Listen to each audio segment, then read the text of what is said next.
और पाकिस्तान को अगर मुसलमानों की इतनी ही परवाह है, पाकिस्तान वाले क्या कहते हैं, जानबूझ के इंडिया में ना उल्टा सीधा स्टेटमेंट देते हैं कि हम ऐसा परमाणु बम मारेंगे जो मुसलमानों को छोड़ के गिरेगा। अरे भैया, परमाणु बम को पता है क्या कि हिंदू है कि मुसलमान है, यहाँ पे सबको मारेगा। वहां पे अजब हाल है। गधा क्या बोलता है कि हम टैक्टिकल मिसाइल मारेगा। अरे भैया, टैक्टिकल मिसाइल की दूरी बहुत कम होती है, मारोगे तो इस्लामाबाद से लाहौर में आके गिर जाएगा। एक गधा। और तुम्हें इतना ही परवाह है तो चाइना के बारे में एक बार बोल के देखो तो। चाइना के उगर मुसलमानों को वहां पे मौलवी लोग को नचवाता है। देखिए, डांस करा रहा है वहां पे, पनिशमेंट है कि टोपी पहन के डांस करिए। मौलाना साहब यहाँ पर लड़कियों के साथ नचवाता है, मुंह में इस देख लीजिए चाइना का झंडा देखे। एक बार बोल दीजिए जरा, चाहे ओआईसी एक बार रिजोल्यूशन पास कर दे कि इन मौलवियों को नहीं नचवाना चाहिए। कितना गलत लगता है। यहाँ पे डांस हराम है मुसलमानों में, जिस तरह से मतलब शराब हराम है, ये सब चीजें हराम मतलब समझते हैं, टोटली रिस्ट्रिक्टेड, ये नचवा देता है। लेकिन एक बार ओआईसी बोला, सऊदी अरब बोला, पाकिस्तान बोला, नहीं, वहां लड़कियों का शर्ट काट दिया जाता है सरेआम। अगर घुटना से ऊपर पहनना है, मतलब यहां तक आधा जान इतना, यहां पर थोड़ा, एक भी ओआईसी के 57 देश में किसी एक की हिम्मत है चाइना के बोल दे तो ये सेलेक्टिव नीति क्यों? आपकी नीतियां अगर चाइना के खिलाफ भी वही रहती, भारत के खिलाफ भी वही रहती, तो हम समझ में आते कि नहीं, आपका मतलब कोई और है। लेकिन आप तो एक एजेंडा थोप रहे हैं, धर्म की आड़ में भारत का विरोध कर रहे हैं। ऐसा थोड़ी होगा। हम आतंकवाद के खिलाफ है, पूरी दुनिया में जहां भी आतंकवाद होता है हम डट के खड़े रहते हैं, हम कहते हैं ये गलत है। ऐसा थोड़ी हो जाता है कि रूस में, चेचन्या में आतंकवाद होगा तो हम कहेंगे नहीं अच्छा है, अच्छा है, और कहीं और बलूचिस्तान में होगा तो कहेंगे गलत है। नहीं, हम हर जगह एक स्टैंड पर रहते हैं। एक बार ओआईसी की हिम्मत नहीं है उनकी कि एक बार चाइना के उगर मुसलमानों के खिलाफ बोल सके। इनको कुरान भी पूरा नहीं पढ़ने देता है, 30 पारा में से छाट देता है, मत पढ़ो वहां पर, इस तरह से करो, वहां पर जेल में बंद कर रखा उगर मुसलमानों को। देखिए, भारत के सामने आने वाले समय में तो कश्मीर को लेकर थोड़ा सा समस्या होगा। और अगर इसकी सबसे बड़ा वजह क्या है कि हम लोगों ने पाकिस्तान को छुट्टा छोड़ दिया। पाकिस्तान में दो तरह की शासन चलती है। पहला कि वहां की आर्मी चाहती है, आर्मी नहीं चाहती है कि युद्ध कभी खत्म हो, क्योंकि अगर युद्ध खत्म हो जाएगा तो पीस टाइम में आर्मी को कोई नहीं पूछता है। देखिए, हम सबको अपनी सेना से प्रेम है, लेकिन याद रखिए जब पुलवामा में अटैक हुआ था तो हम लोग का प्रेम 7वें आसमान पे पहुंच गया था। तो सेना जब लड़ती है ना तो एक इमोशनल अटैच हो जाता है उसके साथ, इसलिए सेना चाहती है हमेशा लड़ाई हो। और पॉलिटिक्स के पास तो कुछ है नहीं। इमरान खान के पास क्या है पॉलिटिक्स के नाम पर? 3 पत्नी, और अब उसके बाद क्या बच गया? कश्मीर। हम कश्मीर को वापस लाएंगे वहां पे। तो भारत को भी बलूचिस्तान का इशू को भयानक ढंग से उठाना चाहिए। बलूचिस्तान बलूचिस्तान पाकिस्तान का नहीं है, और ये हमारे लिए नहीं, ये तो खुद पाकिस्तान के लोग कहते हैं। देखिए, ये पाकिस्तानी लोग हैं, बलूचिस्तान की हैं। ये औरतें वहां सड़क पर निकली गई, इनके हस्बैंड को मार देते हैं सब यहाँ पर। वहां रेप नहीं होता है, वहां नहीं गोली मार देता, हेलीकॉप्टर से गोली चला देते हैं। बलूचिस्तान का खुद नेता, इन्होंने क्या किया था? इन्होंने सर्जिकल स्ट्राइक का स्वागत किया था, और इन्होंने कहा था कि बलूचिस्तान में भी 2-4 ठोकर दो, और जरूरत पड़ेगा तो कर भी देंगे। क्योंकि भारत सरकार को ज्यादा फोकस बलूचिस्तान पर करना चाहिए। इससे हमको एक तीर से 3 निशाना होगा। क्यों? क्योंकि देखिए, यहां से सीपीईसी सड़क आ रही है ग्वादर बंदरगाह तक, तो चाइना की ये कनेक्टिविटी टूट जाएगी।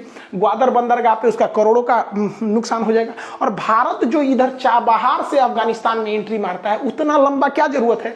अगर बाय द वे बलूचिस्तान क्या हो जाएगा, आजाद हो जाएगा, तो हम लोग यहीं से सीधे अफगानिस्तान में घुस जाएंगे यहां से, और बेहतरीन ये पाकिस्तान के लिए होगा, आजाद कर दे। रीजन क्या है कि अगर पाकिस्तान का पूरा नक्शा देखेंगे तो देखिए, ये पाकिस्तान है और ये वाला एरिया बलूचिस्तान है। ये मैच कर जाता है। आप देख लीजिए किसके साथ मैच करता है। हमारे लिए यहाँ लिखा if you don't believe see on the Google, आप देख सकते हैं। अच्छा से देखिए यहाँ पर। अब हम तो पाकिस्तान को कहेंगे भैया ऐसा दिखने से अच्छा है कि तुम बलूचिस्तान को आजाद कर दो। अब देखिए, बाय द वे उसने बलूचिस्तान को आजाद कर दिया तो ये एरिया उसका कट जाएगा, ये वाला एरिया ठीक ठाक दिखेगा। कर देना चाहिए उसको, मेरे ख्याल से। समझ में आ गया नहीं आ गया? अब अफ्रीका का एक और देश है नाइजीरिया। नाइजीरिया नीचे है। ये यूपीएससी में एक बार कुछ क्वेश्चन पूछा था, नाइजीरिया का तट कौन सा है? तो वहां एक तट है जिसका नाम है बेनिन बाइट और बन्नी बाइट। देखिए, चंद्राकार कोस्ट को ऐसे चांद की तरह रहता है ना, तो इसे हम लोग बाइट कहा जाता है। तो एक बन्नी बाइट है, ये बेनिन बाइट है। ये बन्नी बाइट और बेनिन बाइट याद रखिएगा, ये क्वेश्चन कई बार पूछा है। तो ये नाइजीरिया है। नाइजीरिया है, भारत से इसका अच्छा संबंध है, लेकिन यहाँ एक आतंकवादी संगठन है बोको हरम। इस आतंकवादी संगठन की वजह से यहाँ की अर्थव्यवस्था चरमरा गई। यहाँ के कुछ किसान जो थे यहाँ पर अपने काम के लिए जा रहे थे, लेकिन उन लोगों ने किडनैप करके किसानों को बहुत यातना दे रहे थे। लेकिन किसानों ने एक दिन क्या किया, पलटवार करने के लिए इन्हीं लोग को बंदी बना लिया। जब पता चला इन लोग को, तो बाकी हर जगह के बोको हरम के आतंकवादी जो थे इन पर आकर धावा बोल दिए और 110 किसानों को मौत के घाट उतार दिया, पूरी तरह से मार दिए। बहादुरी देख लीजिए। बोको हरम का अर्थ होता है कि पश्चिमी सभ्यता का त्याग देना। वो कहते हैं कि मॉडर्न टेक्नोलॉजी को छोड़ दो, मॉडर्न सभ्यता को छोड़ दो। मतलब जीन्स मत पहनो, टी शर्ट मत पहनो। तो ये भैया, ये जो बंदूक तुम चला रहे हो ना, ये भी अंग्रेजों की खोज की हुई है, इसको भी छोड़ दो। जो दवाई खोजते हो ना इसे इसे गोली लगने पे, उसको भी छोड़ दो भैया, वो भी वेस्टर्न कल्चर है। जो मोबाइल पे बतियाते हो ना, ये तुम्हारे अब्बा नहीं खोज किए थे, उसी पे बतिया तुम, चिट्ठी कबूतर जा जा जा ना। इनको सारी वेस्टर्न कल्चर कहाँ दिखती है? लड़कियों के पहनावे पे। लड़कियों को स्कूल नहीं जाना चाहिए, और लड़की अगर किसी जेंट्स डॉक्टर से दिखा लेती है तो उसको गोली मार देता है, क्योंकि लेडीज डॉक्टर से देखो, अरे भैया तुम उसको स्कूल जाने नहीं दे रहा है, तो लेडीज डॉक्टर कहाँ से ऊपर से आएगी? नहीं ना। इनको कौन समझाए यहाँ पर बोको हराम को। अब भारत को इसका एकदम रिजिड ढंग से विरोध करना चाहिए। क्यों? क्योंकि वो नाइजीरिया जो है, चाइना जो है, कोस्टल एरिया यहाँ पर पूरा अपनी पकड़ बैठाते जा रहा है धीरे धीरे।